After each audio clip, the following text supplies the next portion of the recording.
สบายดีมาต่อคลิป PC กันเลยเนาะคลิปนี้ก็เป็นการอธิบายเกี่ยวกับบทความเนาะกับบทความเกี่ยวกับครอบครัวกับครอบครัวของน้องพบปัญหาใดๆในการดำรงชีวิตเนาะก็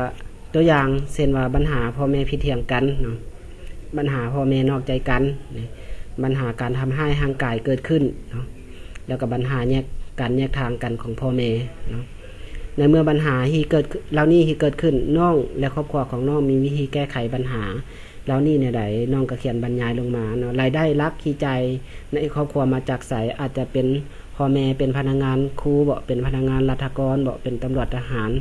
ก็ว่าไปเนาะหรือว่าจากการขายสัตว์เลี้ยงบ่จากการขายผลปลูกบ่ก็ว่ามาเนาะแล้วปีละประมาณเท่าใดอาจจะเป็น10 ล้าน20 ล้านก็เขียนใส่แล้วน้องคิดอะไรเกี่ยวกับการสร้างครอบครัวเนาะตอนนี้หมายความว่า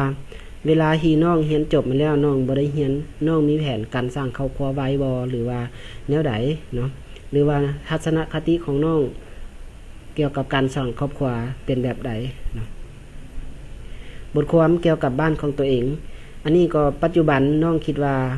ภายในบ้านของน้องมีปัญหาอย่างแน่เนาะยกตัวอย่างปัญหาภัยน้ำท่วมบ่ปัญหาขี้เหงื่อบ่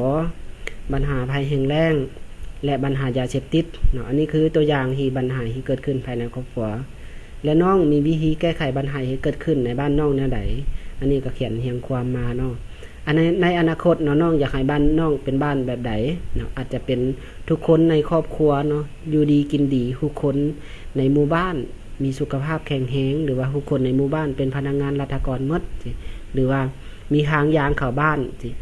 มันมีหลายๆแบบหลายๆอย่างเนาะที่น้องจะจินตนาการว่าอนาคตของน้องอยากให้บ้านของตัวเองเป็นบ้านแบบใดเนาะและมีหน่วยงานใดๆเข้ามาพัฒนาหรือให้การช่วยเหลือบ้านของน้องถ้ามีเนาะก็เป็นหน่วยงานใด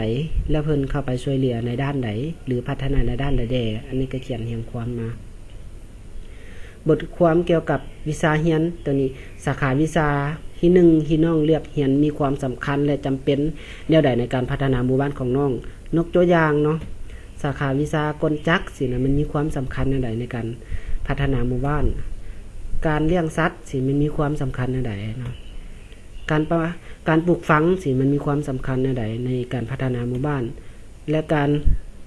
วิทยาศาสตร์สิ่งแวดล้อมหรือว่าสิ่งแวดล้อมแบบนี้เนาะมันมีความสำคัญแนวใดในการพัฒนาหมู่บ้านตัวเองและสาขาวิชาที่น้องเลือกเรียนมีการพัวพันกับการพัฒนาประเทศแนวใดเนาะตัวนี้หากพวกน้องเลือกสาขาวิชาเรียนเดียวน้องก็เขียนบทความเดียวเนาะหากเลือกทั้ง2สาขาวิชาที่แตกต่างกันน้องก็ต้องเขียนมาทั้ง2สาขาวิชาก็คือเขียนให้เหตุผลนั่นแหละเนาะอันนี้ก็คือการอธิบายวิธีการเขียนบทความในคลิปสุดท้ายคลิปต่อไปเราจะมาอธิบายว่าเอกสารใดๆที่พวกน้องจะต้องก๊อปปี้มาคัดติดใบสมัครนี้เนาะขอ